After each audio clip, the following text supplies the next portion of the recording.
Hello everyone, welcome back to the academy. So जैसे आप already जानते हैं कि हमने एल्केन्स के काफ़ी वीडियोस अपलोड कर दिए हुए हैं। कुछ एक दो टॉपिक्स नहीं थे पिछले साल के सिलेबस के अंदर, बट इस साल है तो मैं उनको अपडेट कर रहा हूँ। आज के लेक्चर के अंदर हम ये पढ़ने वाले हैं कि जैसे कि लास्ट लेक्चर में हम पढ़ा था कि ना कि लैब प्रिपरेशन कैसे होती है मिथेन और इथेन की। आज हम डिस्कस करेंगे कि और कौन से डिफरेंट मेथड्स हैं जिनसे मैं इथेन और मिथेन को प्रोड्यूस कर सकता हूँ। और हाँ, ऊपर जितने भी चैनल और जो पेजेस दिए गए हैं उनकी जो लिंक्स है डिस्क्रिप्शन बॉक्स में डाल दी है। तो बिना कोई टाइम वेस्ट किए चलिए शुरू करते हैं।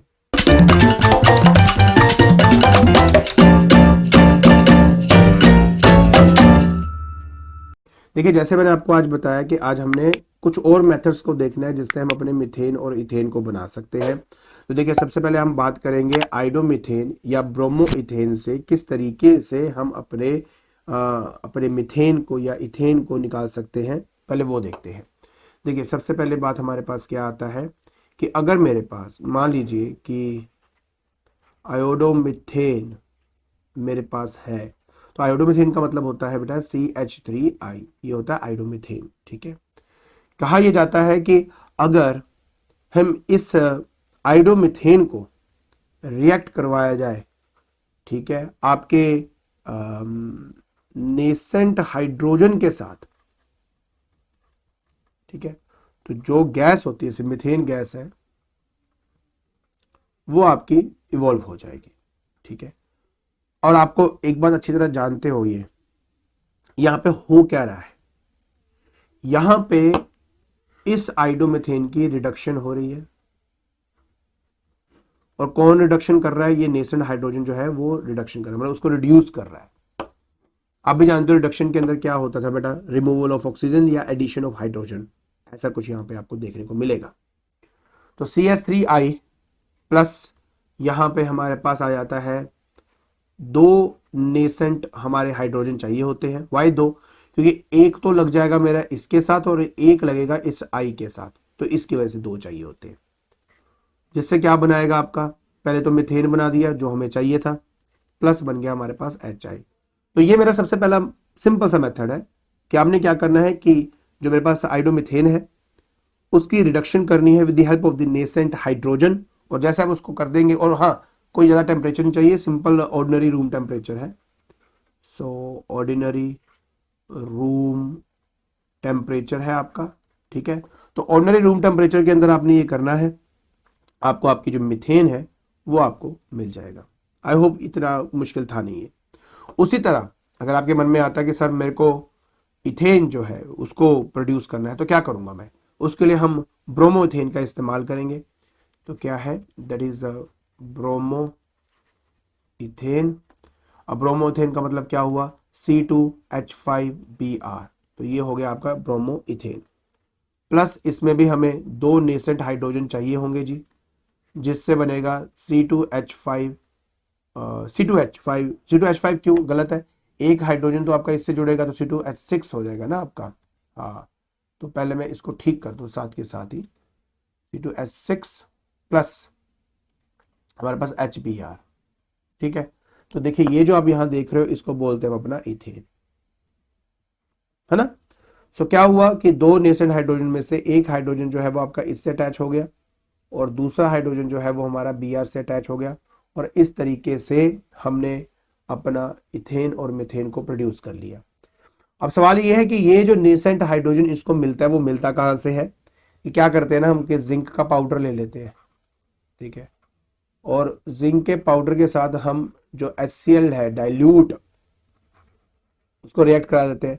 यार आपको भी पता है कि बैलेंस करूंगा तो ये ZnCl2 प्लस हमारे पास जो हाइड्रोजन है, ऐसे अब जो भी हाइड्रोजन ना मिल रहा है साथ के साथ उसको रिएक्ट करा रहे हैं, तो एज ए नेसेंट हाइड्रोजन उसके साथ जाके वो रिएक्ट कर जाता है। तो यहां से बेटा प्रोड्यूस होता है आपका दैट इज नेसेंट हाइड्रोजन, जिसका इस्तेमाल हम करके अपने मिथेन और इथेन को प्रोड्यूस कर लेते हैं। तो आई होप आपको ये जो मेथड है वो समझ में आ गया होगा। ठीक है, हाँ, इसके अलावा एक और भी हमारे दो दो मेथड हो रहे हैं, वो भी जल्दी से कर लेते हैं करके। देखिए, तो सबसे पहले हमने वो कर लिया, हाँ, ये दूसरे वाला, दूसरा ना और ज़्यादा सिंपलर है एक्चुअली में। ठीक है, हमने क्या करना होता है, एल्यूमिनियम कार्बाइड का इस्तेमाल करो आप। किसका? Aluminium carbide.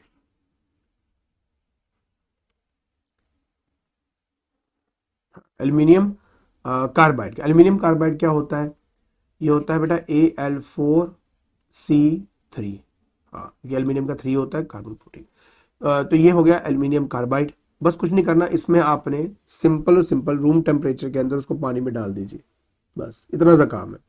जैसे आप उसको पानी में डालोगे H2O, तो आपका जो मीथेन है वो आपको मिल जाएगा। ये आ गया मीथेन। तो लीजिए, आपको हमने, देखिए पहले तो आपको मैंने ये बताया कि किस तरह से इथेन एंड मीथेन दोनों को प्रोड्यूस कर सकते हो। अब मैं पहले आपको सिर्फ मीथेन के बारे में बता रहा हूँ, उसके बाद आपको मैं इथेन के बारे में बताऊंगा, ठीक है। सो हमने क्या किया, एल्यूमिनियम कार्बाइड लिया। एल्यूमिनियम कार्बाइड को हमने क्या कर दिया, पानी में डाला। जैसे पानी में डाला, हमारे पास बनता है मीथेन, और साथ में प्रेसिपिटेट भी बनेगा। प्रेसिपिटेट बनता है एल्यूमिनियम हाइड्रोक्साइड का, that is AlOH whole thrice, ठीक है।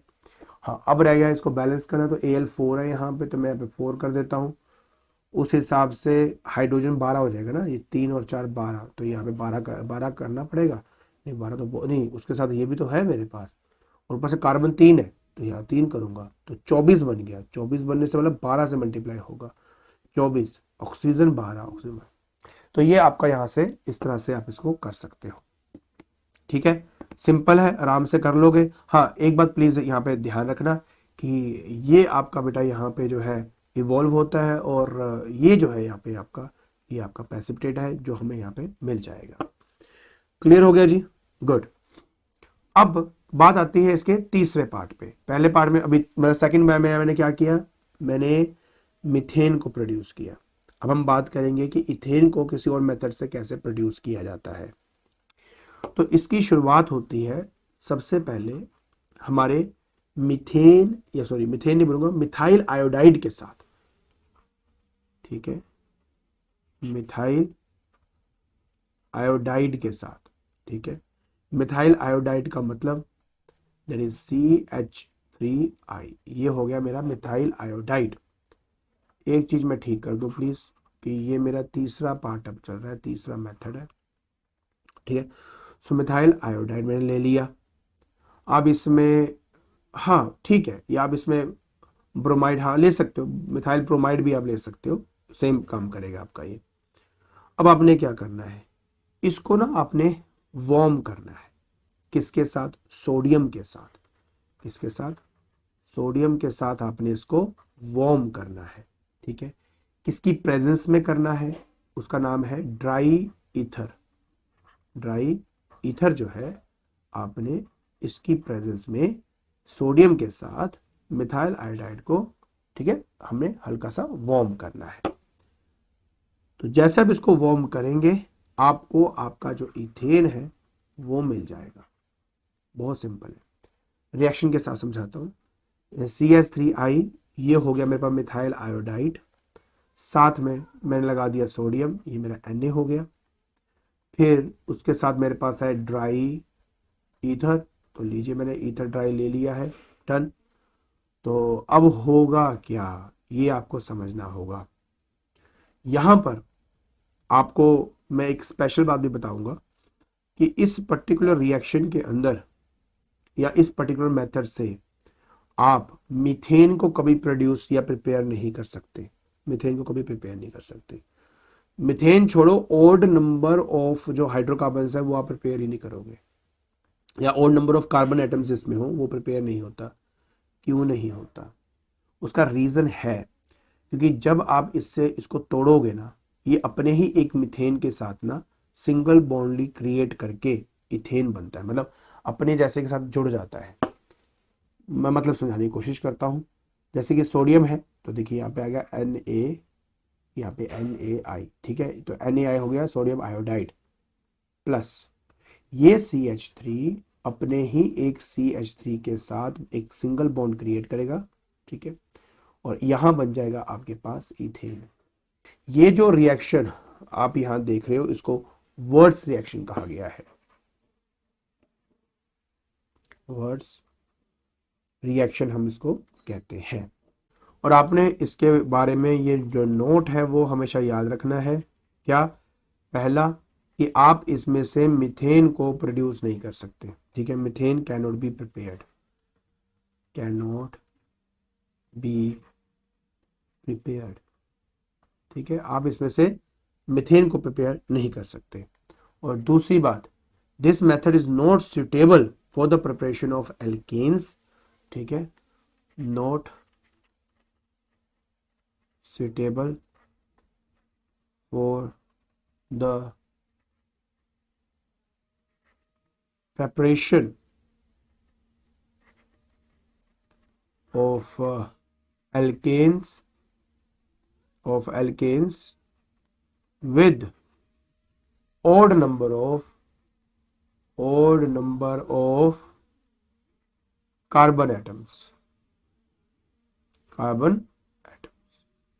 तो ये दो नोट हैं जो इसके साथ रिलेट करते हैं। आई होप आपको ये जितना भी मैंने पार्ट समझाया वो समझ में आ गया होगा।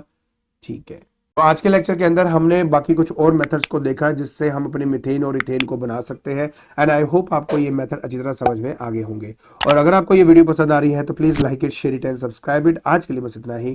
Thank you so much.